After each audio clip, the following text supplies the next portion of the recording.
ombo ni gimano committee mano bedo formed mar compensating mabe jomoko nyocha se challenge modhi e court cha mabe kiyudo jok motero gine court gin jogo ma joma sawa jo central gi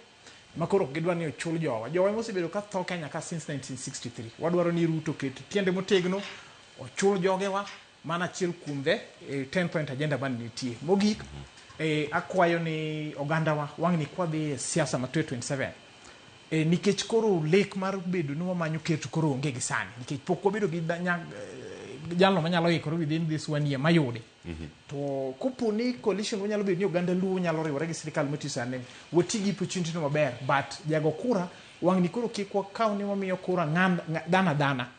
we make sure ni policy makers modhi yore od bura obedo wajumbe wa jogo modhi tero MCS wa gibed jogo manyalo articulate issues nikech piny loko gi policies motegno ok jogo mana mabidhi go oye koro gisamo kwa dhi manyo kurane moko dhi manyo tend piny ni to jotendwa miyiero e migepe mopogore obed jogo manigi chuny jopiny ni nyalo konyo piny koko mano to akwane joluo ni unity wa is our strength jogo madwa divide jaluo ni kik dhi sirikal mano ngama wuondowa wasebedi koya ahinya kendo waseneno ber kobawa wang' ni sirikal mabiro jaluo nyaka bede kendo wadwaro ni ODM oket the house in order mondo coalition no obed ni sirikal miloso next jaluo ne 50-50 kaber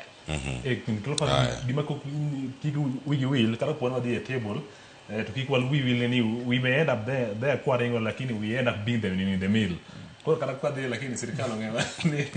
we are big community we have to have a bigger share kiko de yani we are going but we have a fixed mind we must be part of that meal yes